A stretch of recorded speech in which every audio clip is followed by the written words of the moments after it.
All right. Welcome to 230 Dudes. I'm Antonio Harrison. And I'm Charles Schulin. And tonight we have a great episode about yesterday, Groundhog's Day. Yes, Groundhog's Day. What's the deal? Where did it come from? What's that groundhog doing? Is it the same groundhog? Apparently it is. But you'll learn more about that. And also, is there going to be 6 more weeks of winter, or does spring come early? Right. Who knows? Well, we're going to tell you all about it. But to get you ready for that, we're going to talk about Groundhog Day.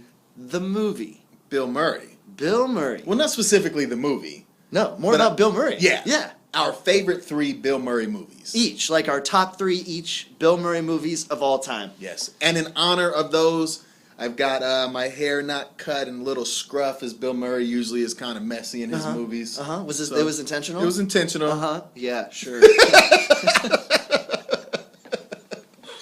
So I think I'll start off. Yeah, go for it. So my number 3 is actually, it's a pretty solid movie, but I don't necessarily like it other than it being a solid movie. Bill Murray being in it doesn't really have any specifics for my like in it, except for this one line, which I think is one of the most hilarious lines I've ever heard in a movie in my entire life. Which is? It's in the movie Lost in Translation. Okay, yeah. So you know how he's out in Japan. At some point, some of the Japanese hotel clerks or whoever are giving him gifts and doing and bowing and moving on, and he just kind of got a gift and was like, short and sweet, very Japanese. And I burst out laughing in the movie theater and just thought it was the greatest thing ever. Yeah. So that's my number 3 Bill movie, Murray. Lost in Translation. Yeah. That's a good movie. I like that movie. All right, nice. My number 3 is going to be Rushmore. It's a great movie. It is a great movie. With the 2 little kids. Yeah. Awkward. He's got the kids and then he hangs out with that other boy. Yeah. I love this movie. I like a lot of Wes Anderson movies, and most of them feature Bill Murray. But this was the first one, I think, that featured Bill Murray of these Wes Anderson movies. And it's dry, you know? Like, it's Bill Murray at his driest kind of humor. And he's still really funny. He's really funny. He makes me laugh out loud, even though he just says everything so just kind of monotone. Yeah. And I just think that's a great piece of Bill Murray humor. Okay, cool. My number 2, the original Ghostbusters. Yes. Great movie, little nostalgia for me. It came out, maybe a year after I was born, but it was a huge hit for a couple years, always on rerun. Right. Lots of comedy as well as a good storyline for a scary movie. Yeah. Kind of, you know? Yeah, it did. It's about ghosts. It had scary moments. Yeah, it did. Absolutely. Characters were great in it. Yeah, all 4 of them are really excellent. Is there 4 or 5? 4. 4? Okay. Yeah. And then there's Janine. Yeah, and the bad guy with the art assistant who he kind of works through. Yeah. It's great. Yeah. It's great. So for me, the second one is maybe a little bit less known Bill Murray movie, but I really like it. It's called The Man Who Knew Too Little. I've never seen that. It's hysterical. It's just a showcase of Bill Murray's abilities. He goes to visit his brother in London. He's a Blockbuster clerk from Des Moines, actually. Okay. And his brother signs him up for this like role-playing theater night where he pretends he's in a crime drama through the streets of London, but he gets confused into a real crime drama. And so he thinks he's acting through this whole thing, and everything that's going on around him is a real mafia thing. Oh, wow. So like he's waving a gun around and shooting it left and right, all kinds of things like that. And he's amazed at everybody's ability to act so real when he shoots them and things. He just has no idea, totally clueless. It's a really funny movie. I might have to check that out. You really should. Okay. The Man Who Knew Too Little. My number 1 Bill Murray movie. What About Bob? Yeah, it's a good one.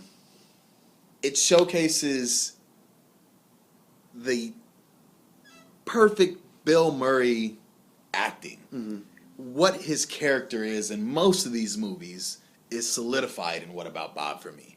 And then not only do you have him being this crazy, quirky uncle or whatever, but he steps into this family who has lost their way of family values. Right. And the dad, through all his trials and tribulations with Bill Murray, realizes how much he really loves his family and how much Bill Murray has actually become a friend and a part of the family, and that you kind of need someone a little crazy to wrangle you from the norms of everything. Charles and I were just talking about how, like, I'm a little bit more of the crazy one. Charles a little bit more of the like solid feet on the ground one, and we kind of meet in the middle. Yeah. So We balance each other. Yeah, it's a nice "What about Bob" moment. Yeah, it is. I guess that makes me Richard Dreyfuss, though. I don't know how I feel about that. So my number 3, or my number 1, I'm sorry, was your number 2, which is Ghostbusters. And just to say a couple more things about this, if we were born 10 years earlier, the movie of our generation would have been the Star Wars movies. That just kind of swept the nation. I think our generation's defining movies were the 2 Ghostbuster movies. Really? I really do. I think that they were what we all watched as kids, and they were also what our parents thought were funny. I think that they brought a lot of families together. Okay. They were popular from SNL 10 years earlier, so our parents knew them. We came along, and it had nothing to do with these famous people that were on SNL. They were just entertaining to us. Ghostbusters. And they represent like 4 different kinds of people. Bill Murray's like the goofy skeptic. Egon is the nerdy one. They've got different kinds. Winston is the grounded one. Yes. But they've got different kinds of personalities. It does have the mix of funny and scary. It's just a great movie. How many times have you seen it? Ghostbusters? Oh, more than I can count. More than I can count. Well, there you have it. Our top 3 Bill Murray movies. Interestingly, Groundhog Day is not on either one of our lists. I actually don't like that movie very much. Oh, see, for me, it'd be my number 4. Really? It would be, yeah. I really do think it's a good movie, but it just wasn't quite top 3. The repetitive It's super scenes, repetitive, it's like, all right, I'm over it. Yeah. So, but you'll learn more about the real Groundhog's Day tonight, 8 p.m. Pacific Standard Time, 230dudes.com, Stitcher, Spreaker, iTunes. Catch us wherever you can. Yeah. Thanks for watching. That was good.